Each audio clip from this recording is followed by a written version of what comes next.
Hello students, I am Dr. Garima Srivastava from Lal Bahadur Shastri College, Lucknow. I am going to take up the topic characteristics of communication. Now, what are the characteristics of communication? Why do we understand them? Communication is an important part of an organization. We communicate, we almost do all the processes or functions of the organization through communication.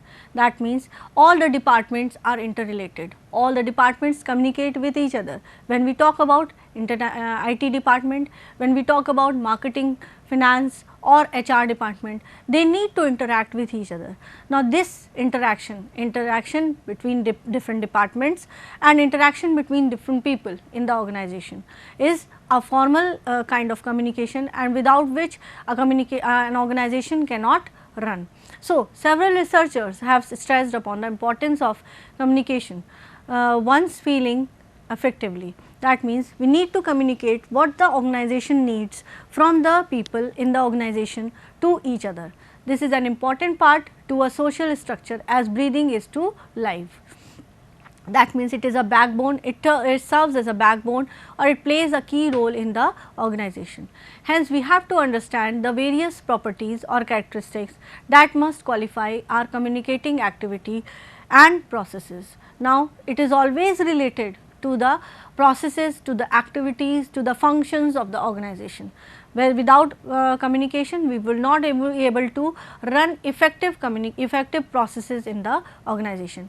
A varied set of skills are thus essential. So, for this purpose different kinds of skills are important to communicate, to send our information as a sender to the receiver. Now, when we talk about characteristics of effective communication, following can be a summary. When we talk about them, see, like clear, concise, creative, concrete, correct, coherent, complete and courteous. All these 7 C's are an important checklist when we talk about any information in the organization as a sender. Now, we are going to take up one by one. Clear. It makes objective clear, avoid complex words and phrases. When we talk about clear, that means whatever we are talking about, whatever words we are choosing, whatever sentences we are framing, they should be very clear, they should be grammatically correct. That means the sender should be very cautious in using different words, different phrases in the words in the sentences that he is using to communicate the information to the receiver. That means he should not use different kind of jargons. Jargons are actually the technical terms that are being used in the sentences. Now, technical terms, for example, we can say renal failure. If a medical doctor takes up this term in front of different teams of doctor in a conference, then they will be able to understand this renal failure. But if a doctor takes up the same term in front of the staff in a meeting with the staff, then what will they be able to understand? No. Why? Because the renal failure, which is related to kidney failure, it is a term which is related to doctors and their own profession. Now, it is important while we are doing different kind of communication, the sender can make those terms in an easy manner. That means he should ensure that he should not take up any technical terms, he should make the communication as simple as possible and as clear as possible with the receiver. Secondly, we can say concise, keep it clear, to the point, avoid filter words and sentences. That means whatever we are communicating, the sentences we are using, the words we are using, they should be clear, but they should be very much concise. That means it should not be very much highly elaborative.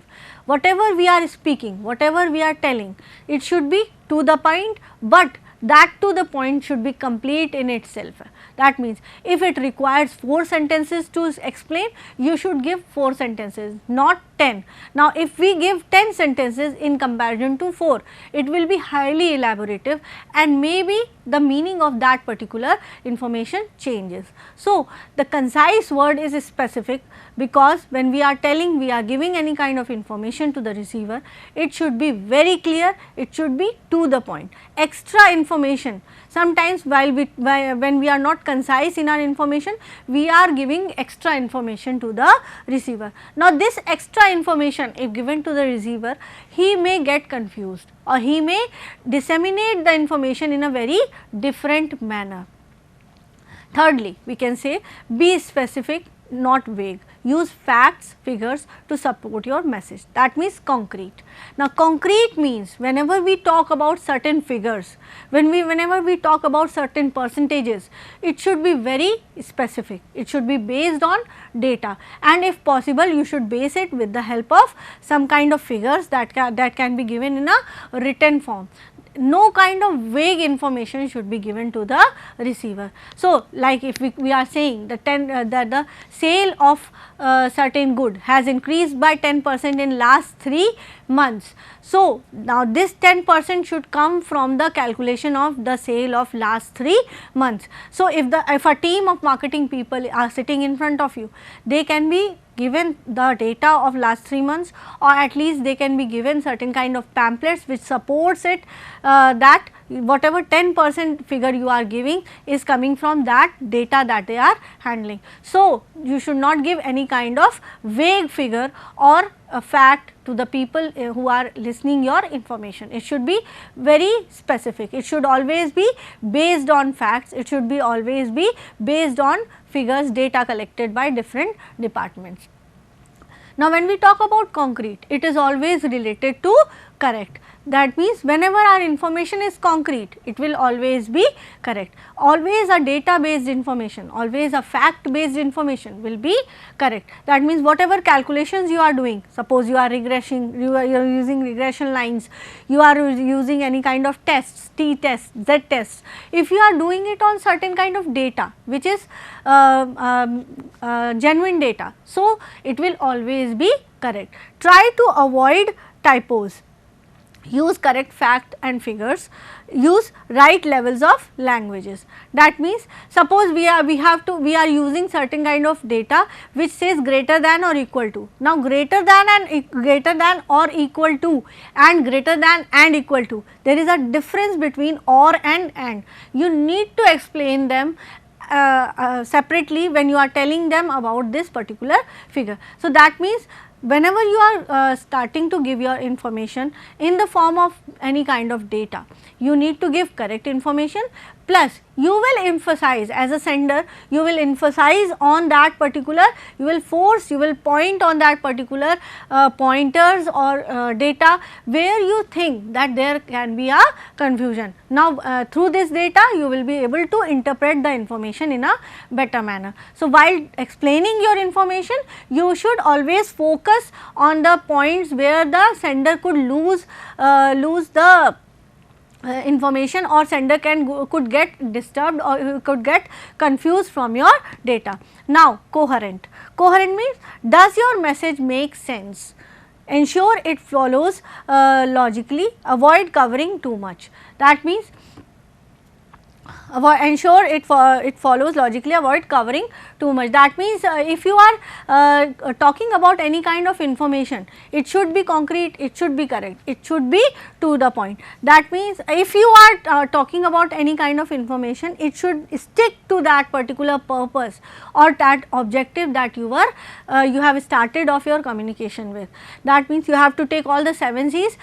Plus, you have to continuously keep in mind that whatever you are speaking should purpose your communication, should give purpose to your information, and the purpose should be same as received by the receiver. At any point, the receiver should not lose interest, he should not get disturbed, he should not get confused, or he should not get diverted from the information for which it was being sent.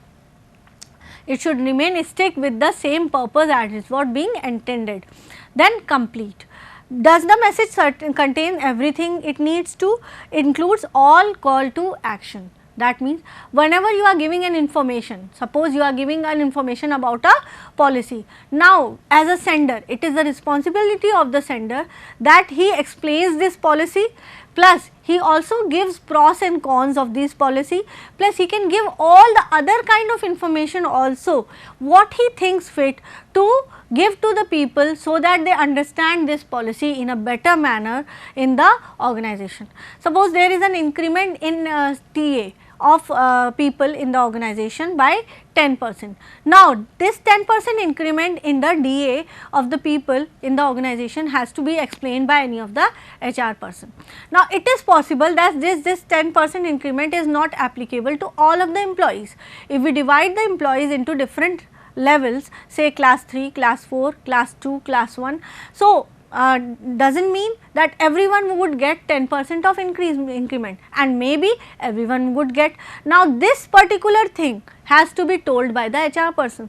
That means he has to tell what presently the organization is giving as a DA, percentage of DA to the people, and what will be the increment. He can also take up certain examples, he can also take up certain calculations while telling this particular topic, so that all the people who are able to calculate, who are not able to calculate also, they understand this information. That means you have to tell A to Z of that particular information as a responsibility of a sender. This is your responsibility. Then lastly, courteous, be polite, build goodwill, ensure message is tactful.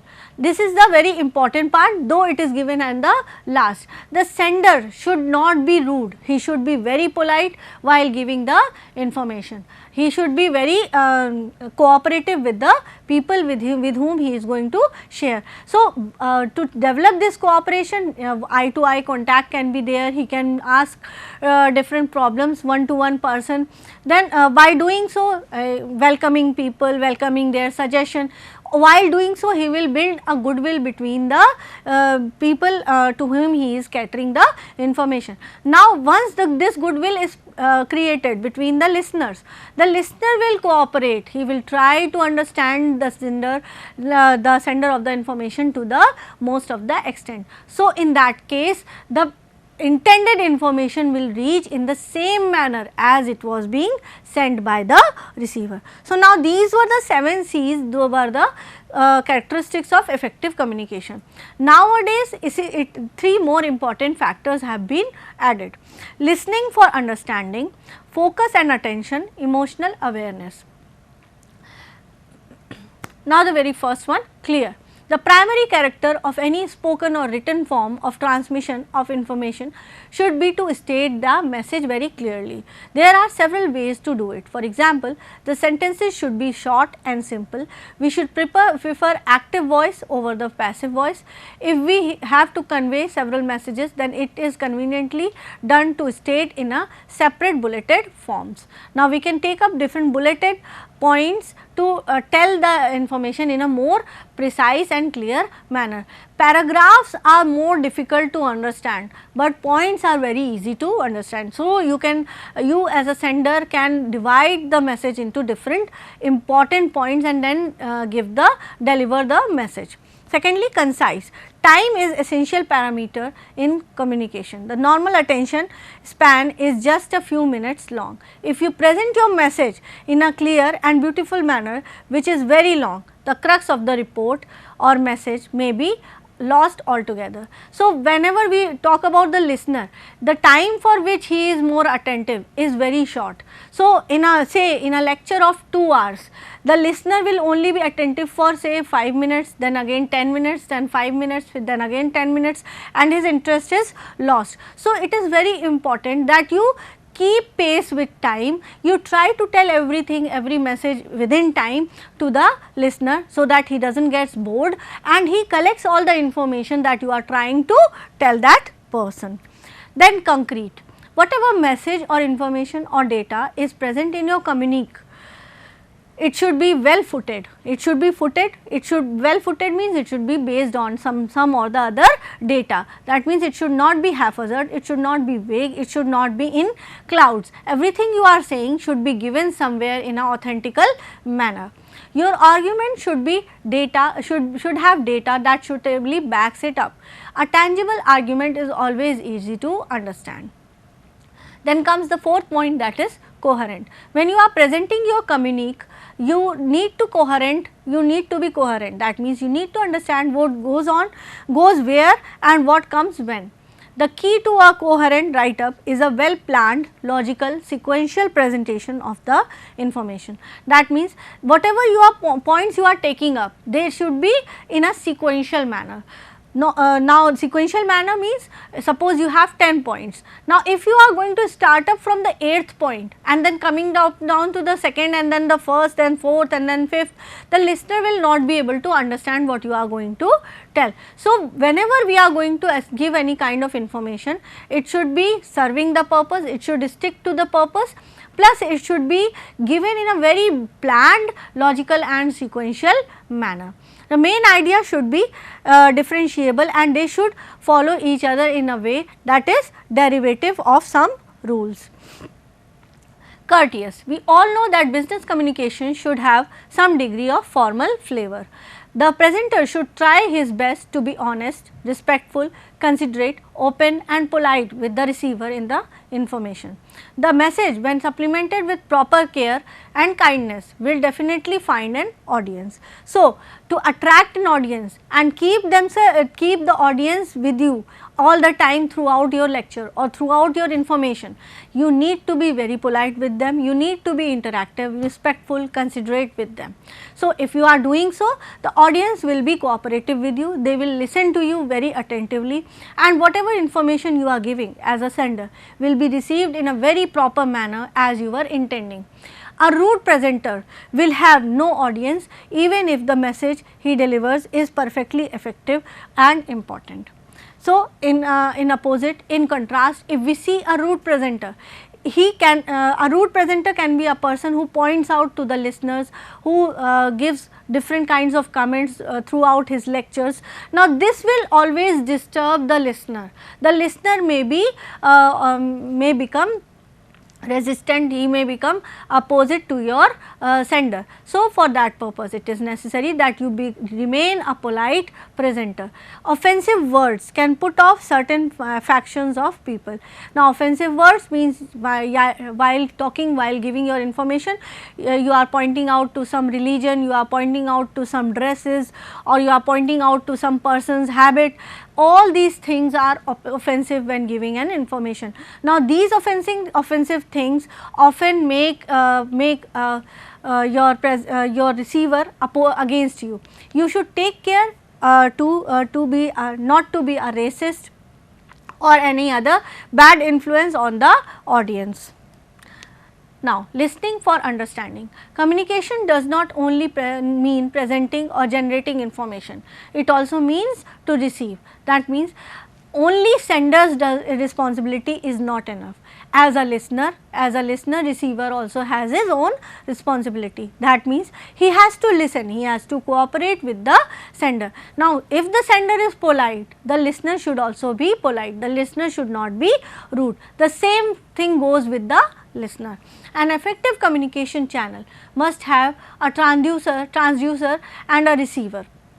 Half of the faculty of the processes is thus a receiver. For the purpose of effective communication, a receiver should have certain qualifiers. Now, a receiver means a listener. Now, what are the qualities of a very good listener? A good listener observes not only what a person speaks of, but also non-verbal cues. This is what helps the complete and full understanding of the transmission. He has to understand, he has to listen to the sender very carefully and understand what is being sent by the sender in complete and full understanding. He would be emotionally intelligent and mature, objective in approach and practical. That means he should be able to understand what is being sent by the sender, mature through his skills, through his knowledge. He will try to decode the message that is being sent by the sender, and he will, through his objective approach, he will understand whatever is being sent. His understanding of the message should not be influenced by his own personal judgment of either the topic or the presenter. That means, whatever he understands should be done through the judgment of the sender only. He should not put his own personal judgment, though he should put his own knowledge to understand that particular information. He should not judge the topic, neither the presenter, while he is listening to the sender. A good listener should be able to filter through all these limitations and reach the actual message that the presenter is relaying before them. 7th point, focus and attention. Multitasking is the name of the game these days. While receiving or transmitting the information, a certain level of focus is essential. That means, you need to be focused, you need to remain attentive as a listener when you are listening to the sender. Then only you will be able to understand the information in a correct manner. So, if you will be able to understand the information, you will be able to judge it, you will be able to justify it, you will be able to assimilate it. Suppose you are in a star communication channel and you are relaying an information to the multiple sources. You are replying to emails, sending emails and answering phones. So, for doing this purpose, serving this purpose, you will be a multitasker. That means, you need to be focused, you need to be attentive, because you are at a time sending mails, emails and answering the phone calls also. So, if you are not attentive, you will not be able to serve the purpose of your job. Now, coming down to what kind of communication skills we need for communication purpose. So, all those 7 C's of communication, characteristics of communication, will only be served if communication skills are there in a person. When we talk about communication skills, it can be of 3 types: verbal communication, written communication and non-verbal communication.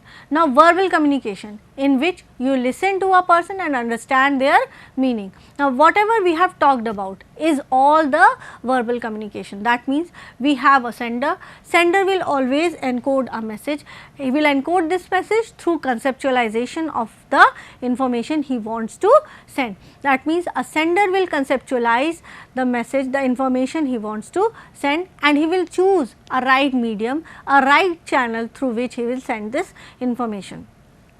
Now, while sending this information, he will take care of all the 7 C's of communication. That means, clear, concise, coherent, creative, all these things will be there. So, for this purpose, he will take up verbal communication. Now, communication skills, if we relate it with the verbal communication, it means the sender should have certain kinds of qualities. What kind of qualities are they?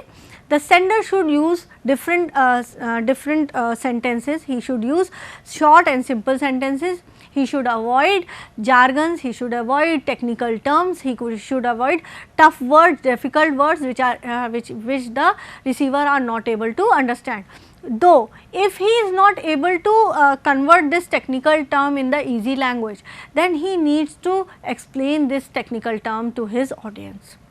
Then secondly, when we talk about written communication is a formal kind of communication channel in the organization. Now, when we talk about written communication, it is always a type of communication which has proper proof. Now, whenever we do certain kind of written communication, it is always a kind of backing to our communication. Suppose I am going on a leave for 3 days and I have put in an application for such a leave. Now, this leave in written form to my supervisor will be a proof that I have already communicated about my leave to my supervisor. On the contrary, suppose I only communicate about my leave to the supervisor through verbal form and does not give any kind of written application. So, in that case, sometime in the future the supervisor may say that I have not been informed. So, my leave will always be a proof and it will always be backed up by a certain kind of my written application. So, in which you read their meaning and it will also provide a backing to your information. So, whenever we speak something, we can give different kind of pamphlets, handouts, written notes to the people who are related to this particular topic. Then the third kind of skill, that is non-verbal communication. Now, non-verbal communication means when we do not talk, when we only our gestures, when our symbols, signs speak for ourselves. Now, of course, they are always combined with verbal communication. Now, suppose I am going in a party and I am not smiling. So, in that case, what will people think? People will think that you are not in a good mood. So, of course, whenever we are socializing, we talk to each other, we keep on smiling, we talk about well-being of each other. Why do we do so? Because our formal, our non-verbal communication is always supported by our verbal communication, and people are able to judge whatever you are trying to speak through your gestures. That means your verbal communication should always be supportive of your non-verbal communication. Whatever you are speaking, your face, your eyes, your body language should always support your verbal communication. Now, what is non-verbal communication? In which you observe a person and infer meaning. That means just by observing a person, just by observing his body language, his eye contact, his way of standing, his way of dressing, you will be able to judge that person and you will be able to get a meaning of the information. So, what kind of communication skills are there? Oral, written and non-verbal. Now, we can take up the examples of each of them, like oral communication, different kind of presentations which we start up of in MS PPTs, audience awareness, critical listening and body language. All these are covered under oral communication. Now, when we talk about written communication, academic writing, revision and editing, critical reading, presentation of data. This is written communication. So, oral communication should always be supported with written communication. We can see the center circle which is comprising of all the three kind of skills. Now, we talk about the non-verbal communication, that is audience awareness, personal presentation and body language. Now, when we talk about personal presentation, many things matter. That means this presentation is a personal presentation of the sender as well as the receiver. Now, we can take up a very good example over here. Suppose a person is going for an interview, a male person is going for an interview. So, we will talk both ways. This male person has to get up early, reach the office at time for his interview, and he has to be very properly dressed up. Now, when we talk about dressed up, that means formal trousers, shirts, tie and hair done up. Now, similarly, when he faces this particular interview panel, this panel should also be well dressed up, plus they should be informative enough that what kind of questions they can put forward to this person. Now, for this purpose, they should know what is the exact qualification of this person and what is the job that he is going to apply for. Now, if they do not know this, they cannot ask the specific question to this person.